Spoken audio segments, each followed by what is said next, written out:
What's up, guys? Welcome to Press Pass Live, your weekly OMFL podcast show. I am your host, Nate, the commissioner of the OMFL, the founder of Grown Folks Online Community, and I appreciate you guys so much for tuning in today. I'm flying solo again. I did have a couple of guys that were going to be on with me this morning, but unfortunately, Dewayne has been working super long nights. And honestly, just overslept this morning. I can't blame the guy. I think he worked until midnight. He's going to try to get himself up. I can see that he's on Discord, but he's not answering. So there's a good chance that my buddy is sleeping. And he even did notes and homework and everything. I love that about Dewayne. He puts in so much work into these shows. He really takes it serious, and that's what makes this thing so great. But I'm going to be flying solo with you today. We'll keep this thing short. We'll cover up a couple of areas that I feel like are important for us to discuss. And I am excited about being with you. Let's talk about our website, grownfolksoc.com. Tons of really good content. Make sure that you are reading this content that guys are putting out. They put in all of this effort.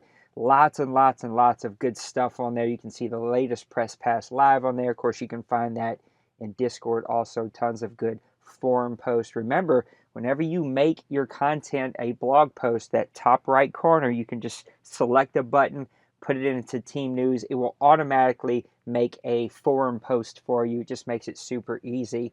That's enough about our website. Let's get to why we're here, and that is to talk about our last season, season 73 here in the OMFL, and things are going just great. Let's cover weeks 7 and 8 really fast before we dive into a look at a couple of situations that have arisen here halfway through season 73.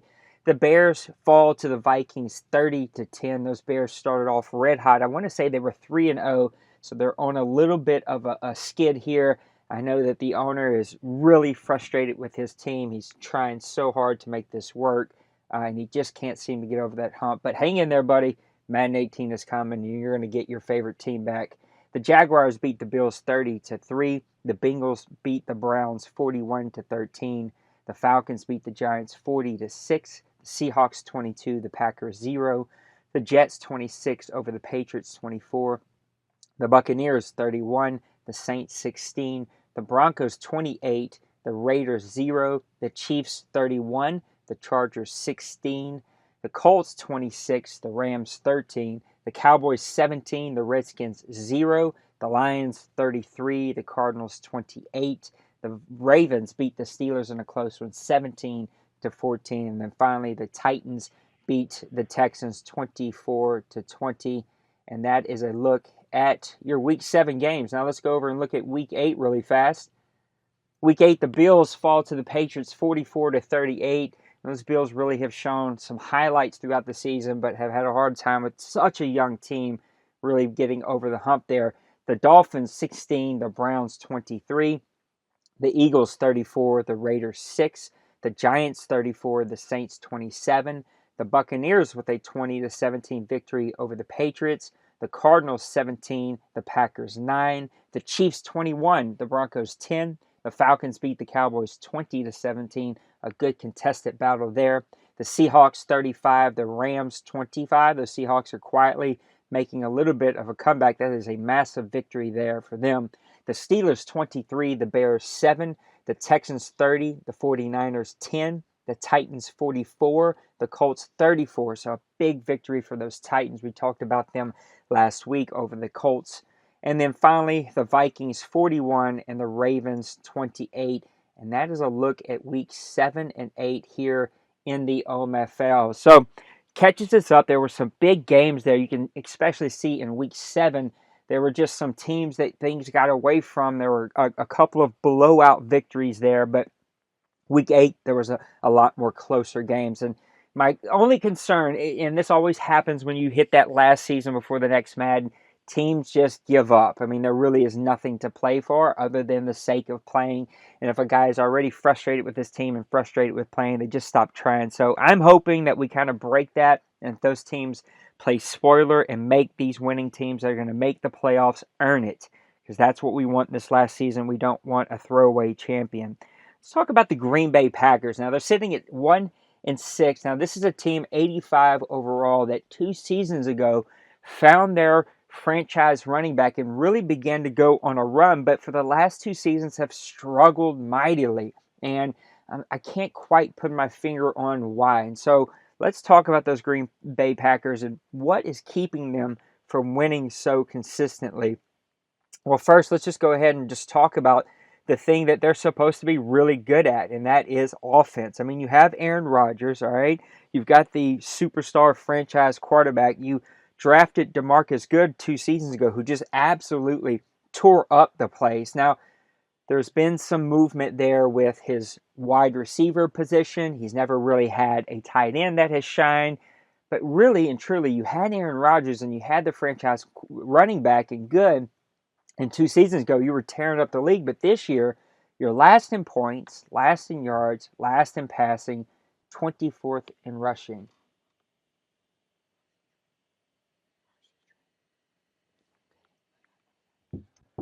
Sorry about that, fellas.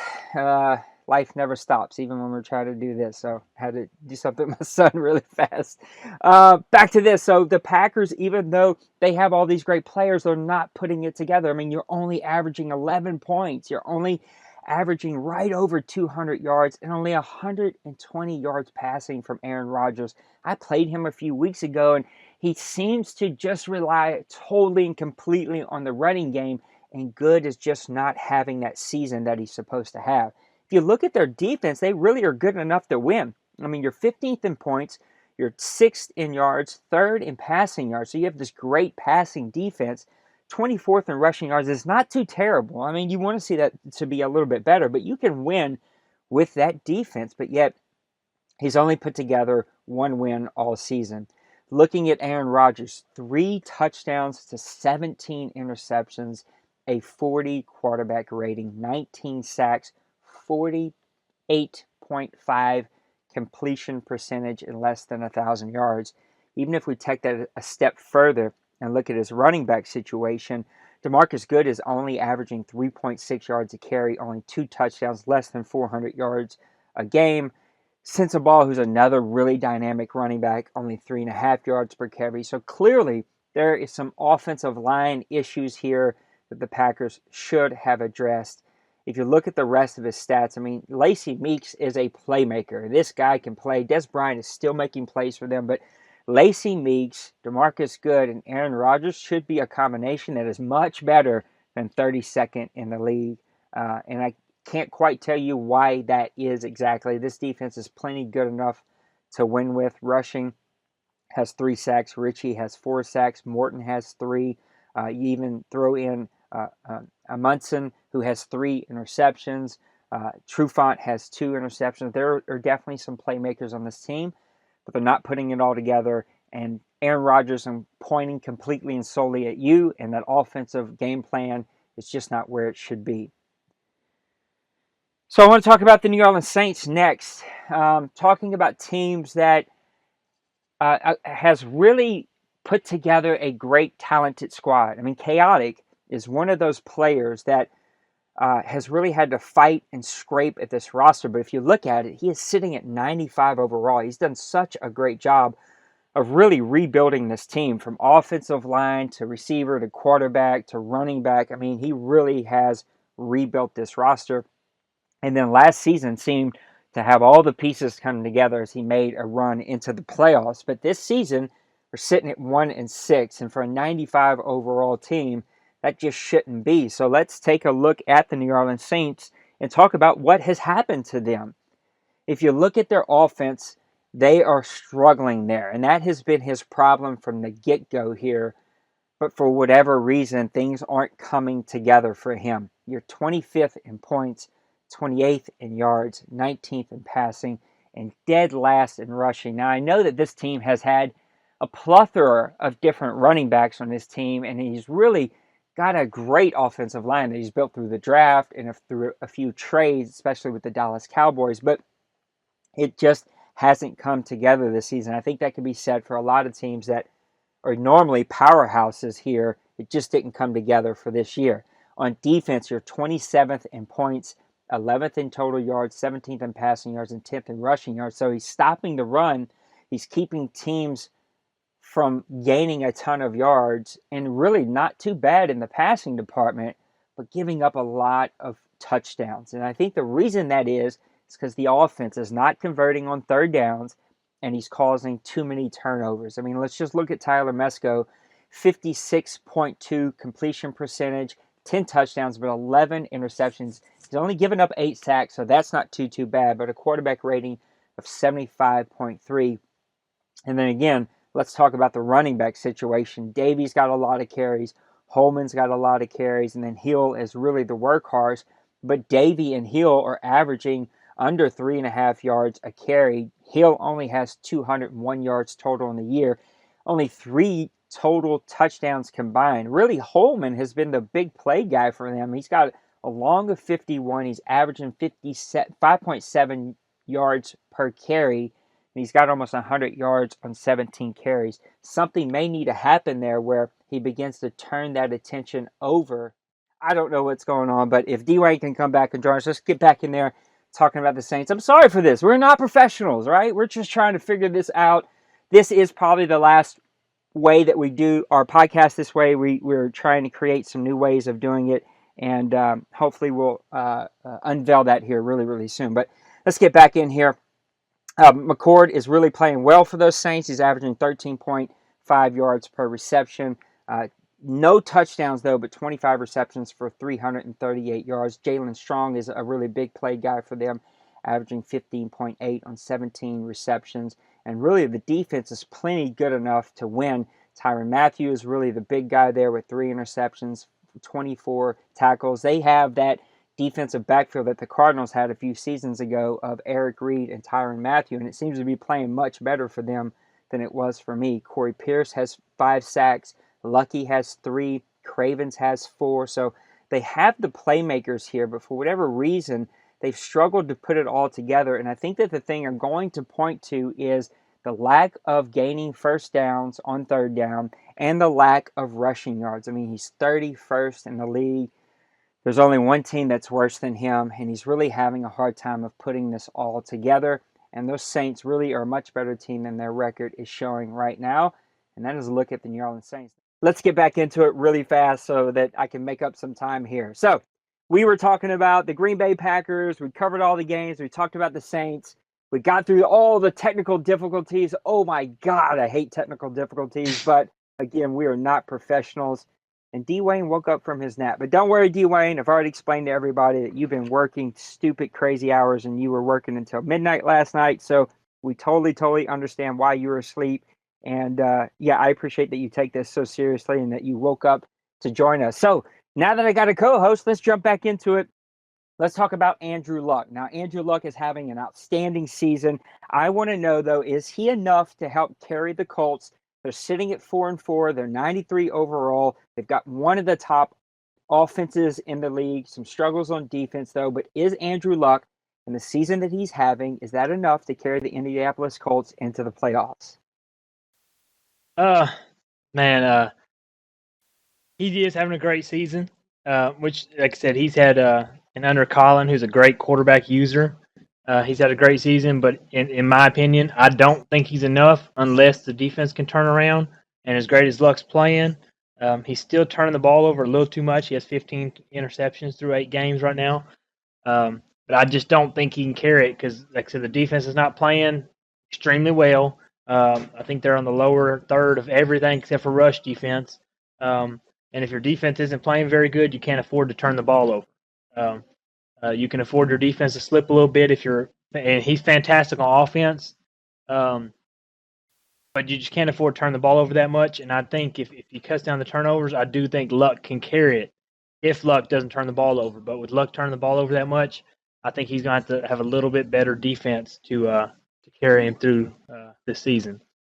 Yeah, I can't argue with anything that you said. I will say, though, I do think that he is enough to carry this team. They are sitting at 4-4. They've lost some tight games, but that AFC is not running away from them. They are still very much in it. And you've kind of taught us this principle.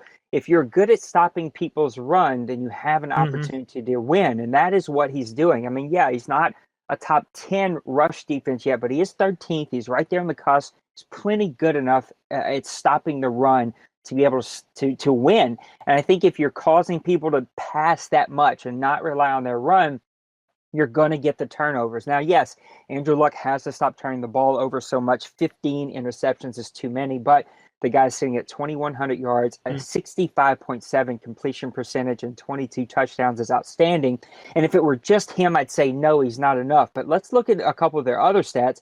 Grimes is averaging over 6.5 yards a carry, 456 yards. His backup Tatum's over 4.1. Even Radaway and Harkey, both of those guys are over 4 yards a carry. Not the touchdown production that you would like to see, but if you combine all of those guys, they've got 6 touchdowns. That's a pretty good number. If you look at his receivers, Dorsett is killing the league right now. The rookie of the year, Dwight, is having a great season. And then you still have T.Y. Hilton that's still making plays. And then look at their defense. 3 interceptions, 4 interceptions, 2 interceptions, 3 interceptions, 2 interceptions, 5 interceptions. There's a lot of guys getting their hand on the ball. I think if you put all of that together, yeah, I know he's sitting at 4-4. He's lost some tight games. Yes, he's got to stop turning the ball over so much. But I think that this team really is built that if he just stays the course, if he does not change his game plan, he's going to round the corner in the back half of the season, and he's going to make a run here. I like Andrew Luck. I like the Indianapolis Colts. And I just think that this gumbo, so to speak, of all these stats and these playmakers are going to make up something that is going to make a playoff run here. Now, I want to talk about 2 players that really stuck out as I was preparing for the show and looking over stats. There were 2 young kids who now are entering their 3rd and 4th seasons respectively, both high draft picks in this draft early on in our league. I want to ask you this.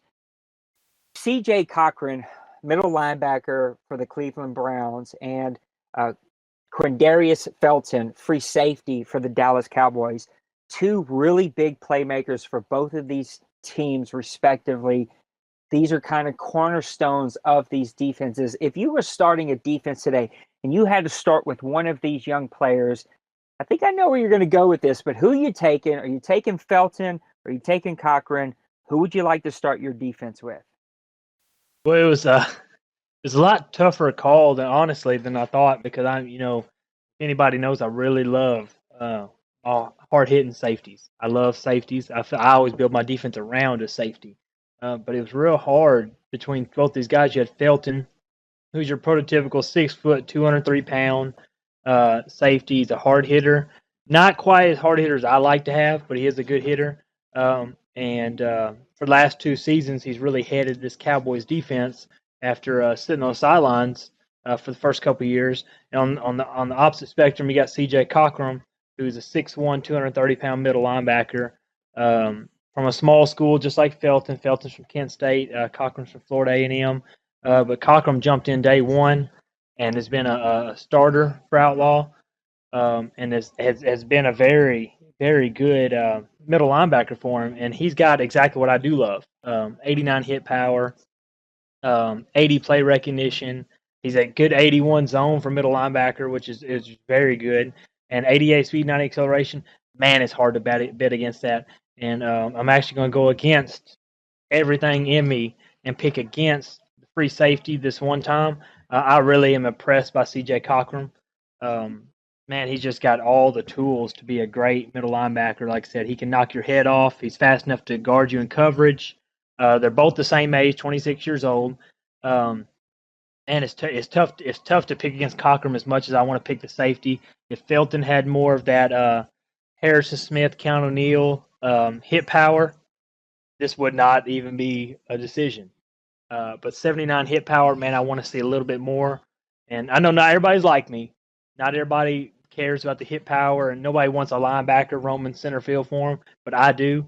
And so if I had to choose out of 2 guys, Cochran has actually built more for me. I just like the hit power from him. Like I said, he is well built all around. I have to give props to Outlaw. He built a good linebacker right here. Yeah, that shocked me. I didn't think you were going to go that way. I thought this was going to be an easy landslide for Felton because you are that safety guy. You do love those prototypical safeties with the big size. Felton brings that 6 foot, 203. I do think that Felton has really kind of come into his own. He's earned his way into this league, and I like that. I mean, like you said, he sat the bench his first 3 seasons, came out last season, 45 tackles, 3 forced fumbles, 5 interceptions. He's already on pace to break all of that. I mean, he's already got 35 tackles this season, 1 forced fumble, 2 interceptions. He's probably going to break all his stats and have the best season he's ever had here. But I'm with you. I'm going CJ Cochran. I love having that big cornerstone middle linebacker piece that you just plop down in the center and forget about him.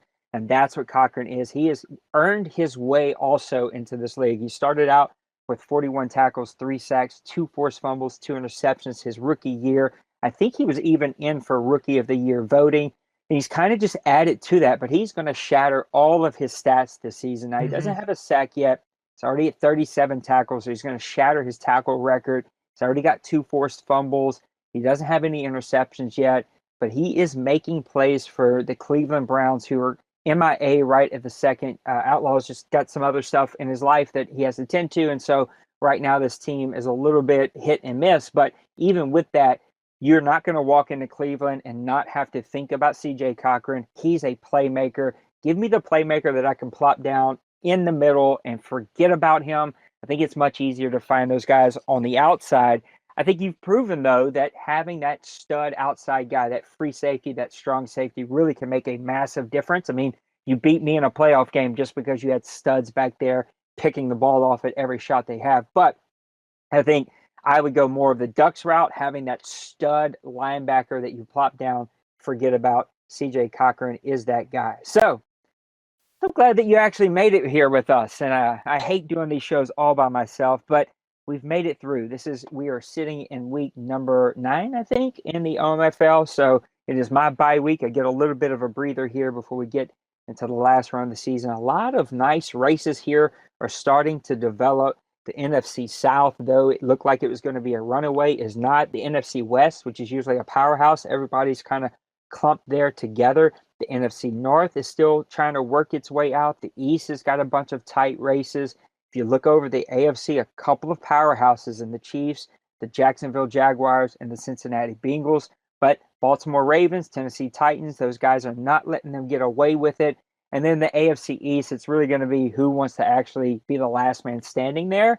I think the Dolphins are going to be my pick to come out of there, but they're going to have to put it together. They're sitting at 2-5, and man, you're tied for the lead. You're only a half game back, I should say. So you're right there. All of those teams are right there. Lots of fun stuff. So let's do our last segment. This is what we call Outside of the League. Thank you guys again for joining us today and listening to the podcast. I'm so sorry for all of the technical difficulties. I'm trying out some new things, and clearly it didn't work today, but we'll get them figured out. Again, we're going to unveil a new way of doing the show. You might even get to see some of our ugly mugs here pretty soon. I'm just trying to up our production game. So many great leagues out there that offer great production, and I know what we offer in stability, a great group of guys, and so I want to up our production value so that we can really shine at what we offer the Madden community, or really the online sports gaming community. I really think that we're becoming a very well-rounded league. So enough of my rambling. Let's get to why we're here, our Outside the League segment.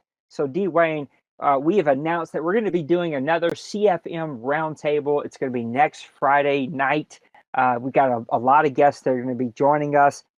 There's a couple of interesting topics that have been floated out there, but I want to ask you, you've listened to a couple of the shows.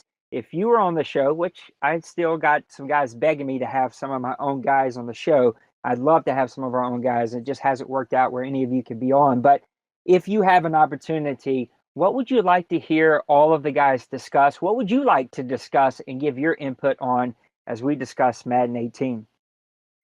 Well, let's say I really enjoy hearing you guys talk. The last couple ones, the stuff y'all cover, you get so many different insights. And you have I'm never good with their names, but a couple of them seem like they're really close with the whole Madden development and all that. But I guess it kind of goes back to the same thing. I think the last time, like right after they got through talking about it, one of them was talking about he wanted to know how much Madden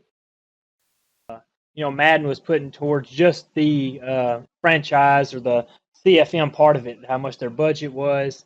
And we've already seen this as an example. I'd love to see them talk about I guess just different, kind of like you put on the thing yesterday. This one guy put a wish list out. I would love to see these guys just throw out there, I guess, a realistic wish list of stuff they would like to see that is plausible, um, stuff that can make life easier on you per se. Like we've talked about before, giving the commissioner more abilities to do stuff, not being so real. They really limit what you can do right now to fix stuff of accidental advance, of a stuff like that, suspensions, quote unquote. I know we've had one or two of those this Madden. Um, just stuff like that. Like I said, I really enjoy it. I take it I'm really learning a lot hearing from y'all guys talk because, like I said, I am new to the online experience myself. So hearing a lot of guys who have the experience y'all do on here, I really take a lot away from y'all's podcast, um, which would be pretty intimidating. I know you're going to laugh at that, but being pretty intimidating being in the same group as y'all talking about it. But Yeah, there's what? man. No, go Go ahead. ahead. Go ahead. No, No, no, no. go ahead. No, I was just saying, yeah, it would be an interesting experience being on there with y'all and hearing what y'all have to say. I'd probably do quite a bit of homework to keep up with y'all because, man, there's just a lot of information thrown around. Yeah, I was just going to say though, Dewayne is the most humble, nicest guy that I've had the opportunity to meet. Sometimes you just meet these guys throughout these years that are just really good dudes, and that you just want to be a part of what you're doing. I think that if I lived closer to Dewayne, we'd probably hang out way too much, enough to make my wife and his girlfriend sick. But he is the most humble, nicest guy that you'll ever meet. One day, though, Dwayne, I got to get you to get over this. I'm too new to the online, blah, blah, blah. You have a voice. You've had enough experience. There's no one that works harder than you. And I think you would have a great voice. I got to get you on the show. But I would say for me, there's a couple of things. So on Twitter first, Twitter's such I don't know, it could be a great tool, but it could also be a Mm-hmm. cesspool at times. Just everyone is so angry on Twitter, and it's like this, a wild west of comments, and I don't get all of the shots that are being taken at EA. Like, yes, as CFM guys, we're going to be selfish, and you see these wish lists that come out all the time. The one that we had a couple months ago that came out, and then this recent one that we came out, both of those were really, really good. And they said some good things. This recent one, it's pretty long of an article. If you haven't read it, though, the guy has some really great ideas of the outlay and the graphics. Like, it's really, I love what he was doing.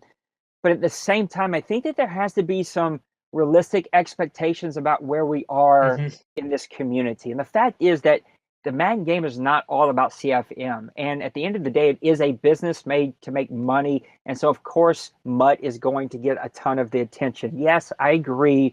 All the attention that's been taken away because the guy's going to NBA Live and all this other stuff sucks. But at the same time, our expectations have to be realistic. And all this comparing to NFL 2K and head coach and all these other games. Yes, I agree with you. There were a lot of things that those games did really well that you wonder why we can't have here in this game. But at the same time, you can't throw the baby out with the bathwater. You have to understand that we get a lot of really good stuff. Yes, things can be better, but we have to taper our expectations to be realistic. And some of these wish lists are so deep. Like, I am massively for realism and depth and all that stuff. But when we start talking about some of this stuff, like, I can't even remember some of this stuff. A pup list. Like, I don't want to deal with a pup list. Like, I don't get paid to be an NFL GM or an NFL head coach. Like, give me realism. Yes. Give me lots of control. Yes. But don't make it a real job. Like, if you want to be a real GM, go get in the NFL and find you a real job and do that. Like, there are some expectations I think they're just unrealistic. And when I read Mm-hmm. some of these things, yes, tons of good ideas. And I'd love to see EA. I don't know how much they pay attention. I'm sure they do a little bit, but these people have jobs and their own ideas. And so I don't know how much they really pay attention, but there was some very good stuff in there. There was also some stuff, I think, because those expectations aren't tapered and we just throw out all these crazy ideas that just aren't realistic. I mean, I'm not a game developer, code writer, but I can read some of these posts and go, that's probably not possible. Like, at the end of the day, it's a $60 game on a disc. Like, there's only so much that you can do with it. and I think some of that goes too deep. And I think because those expectations aren't tapered, EA or no one pays attention to any of the good stuff because there's so much stuff in there that's just not real and just not realistic. Yeah, we can have a debate and a discussion about NBA Live and people being pulled and the new storyline, and we wish we had more information about CFM mode, but at the same time, I think you got to be realistic about it. Understand that we probably aren't going to get a lot of changes, and we can make our voice heard, but we can't make our voice heard in such a way that they throw everything out because they think we just complain to complain. If that makes sense, I think you have to do it in a way where it's you earn a voice with them through your character and integrity and how you carry yourself as a leader in the community and as a league. I think a lot of these leagues out there do some really spectacular stuff, but I've had these discussions. I think a lot of these really big leagues, like these major leagues with great, great stuff that are out there, really love to drink their own Kool-Aid and are not interested in anything that isn't for their own promotion and their own stuff. We are not like that as a community. I am all about doing this the right way for our guys and for our community so that we can earn a voice. But I think that that's going to be a major holdback for the CFM community. Kind of went on a rant here, but I think not being a true team player and not truly wanting to be a part of something that maybe has nothing to do with your league, your community, to get you clicks, to get you owners, that just is about earning a voice so that EA and the guys who develop these games hear what we would like to have and do it in such a way where it's not some angry Twitter rant. Like that just, I don't understand what people think when they do that. Like all of a sudden somebody from EA, these game developers are going to read this and go, oh my God, he's right. He just cussed me out and told me how terrible I am. I think I need to listen. Like it just doesn't work. It's the opposite of what we should be doing. We should be acknowledging the really great stuff we have, earning a voice with these guys, and then giving them constructive feedback in the right way at the right time so they will hear us. So that's my 2 cents. And you'll hear me probably rant more as we have the CFM next Friday. I encourage anybody in the league that would like to have a voice, hit me up. I'd love to have Dewayne. I want to get Maniac on there. He was a game changer for a while. Huday's got a great voice, and I know he's been battling with his sickness a little bit, but love to have my guys on there so they can represent us. I always feel like I shouldn't talk about us because that is not why I'm doing those podcasts, to be self-promoting. I will mention what we do, but I want to keep it on the community and not an individual league. So as a look at the OMFL for week 7 and 8, Dewayne, why don't you put a little bow on this? We missed you for the first couple of topics. I know that you did your homework, and that's why I felt bad, not because you need your sleep and you worked hard last night, but I know how hard you work at putting together notes and stuff. So is there something that we missed? Put a bow on this week's show. Oh, no, you should feel bad at all. Like I said, oh man, it's. I had just made out some games. Some good games happened this week, and I think you had. My notes are all crazy. You just had some really good games this week, and and you talked about it earlier when you were talking about the standings, some of the teams. And I'll tell you one team that I'm really excited about is the Tennessee Titans. I know you've been harping on them for a couple seasons now, and he's really turned it around this season. He's really playing a lot better. Big win against the Colts last week. And, well, like I said, last 2 weeks he's beat the Titans. I mean, he is the Titans, the Texans, and the Colts. That's 2 big games that he really needed to win, and it's really good to see his hard work paying off for him. And like I said, this might be his year to do it. And like I said, some of these races, man, you have some of these teams that are in it this year. Like I said, Brady's back into it. Jacksonville's at 6-1. You got a big race going to AFC North. Is AFC East going to be another Houday 3 seasons ago with a team that's a 500 record or worse is going to come out? And is it the Dolphins' year to come out and make a statement? Man, and like I said, your NFC West, you got all 4 teams within a game at 4-4-4-4, and then 2 teams at 3-4. That race won't be over till week 17. Same thing with the NFC East. You got 3 teams right there within a game. Man, it's really crazy how well this 6th season is working. Because, like I said, for the most part, you see a lot of guys are still excited and still crazy. I'm just ready, man, for this to get this season going over with, or not over with, but see how it finishes out, and then see this momentum carrying into Madden 18. Yep, I agree with you. I want to wrap up the show just bragging on the owners. Now, let me just a little small disclaimer. We are watching games, guys. We are reading feedback. We are doing all of that stuff. A little bit of sloppiness from a few teams, especially around cover two, inside versus outside runs. You shouldn't be running all your inside runs out of three wide and then everything out of normal formation as a toss or a counter or a sweep. Like, mix that up. There should be some inside runs from normal formations. Just clean up the few little small gameplays. Chaotic will be following up with a couple of guys. I will too. This is good feedback for you to clean it up. I just don't want things to get away from us in this last season. Cover two zone is really being abused in a lot of games. I mean, I'm seeing it called 2 and 3 times in a row. No play should be called 2 or 3 times in a row. Mix it up, guys. Let's get away from that cover two zone. That's been all this Madden. So I will want to brag on all the guys, though. Some great content in this last season. This is when a lot of leagues either take a break or really start to wane off. Now, look, I understand that as we get into the last 2 or 3 weeks of this season, we'll really probably hit a lot of that. But look, you guys are doing such a great job. The Vikings, the Titans, the Giants. I mean, you can see all these guys putting out content. There's more here that I'm just missing right now. I know the Jaguars have been writing stuff, like lots of really good content. I'm trying my very best to write content, put out content. I'm also trying to get the GFW off of the ground, but just lots of good stuff. Our community is growing. I just want to brag on all of our owners. You're getting your games in. You're staying active in the chat. And though we've had a little bit of a summer lull, it really has not been bad at all. And that goes to you owners doing such a great job. And I just appreciate that so much.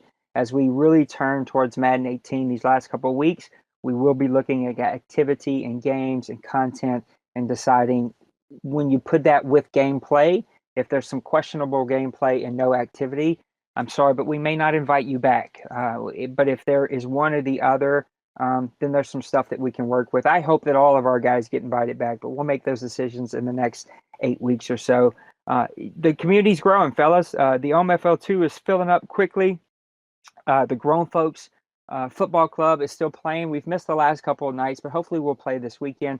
The Grown Folks Golf Association is really blowing up. I mean, we've got guys who play in their own Madden leagues and stuff, but they've just joined our community for that. I'm really excited about that. That's a fun game and really growing as a community there. And then the Grown Folks Wrestling is even growing itself. We've had a couple of new people who've just joined for that. We're going to have our first show on Monday. It's really coming together nicely. I've put out videos on how to create content on like all kinds of stuff. I've made it as easy as I possibly can. So if you have the game, I hope you check us out. If not, the new game drops in October. And so it's a couple of 3 months away or so. Maybe you guys will think about grabbing it then.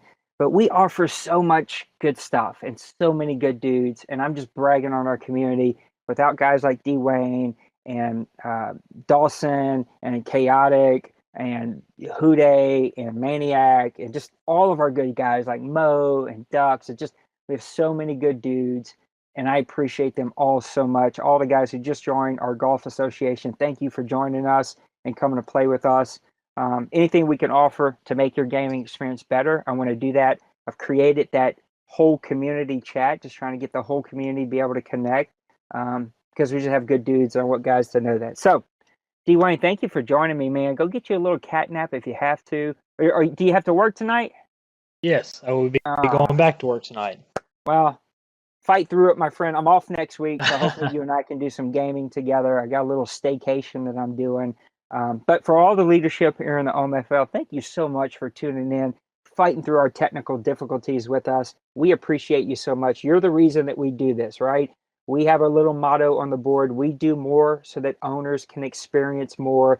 And I think that I prove it by all the hard work that I put into this league. Sometimes too much. My wife really gets annoyed with me at times, but this is my hobby.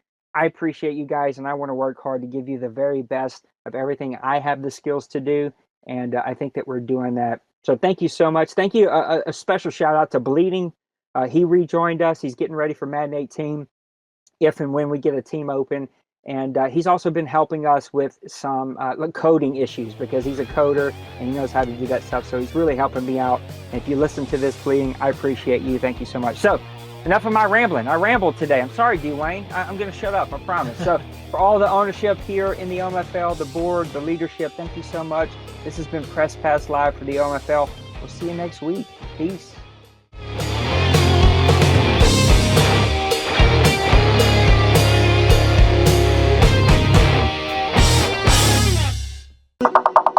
Second.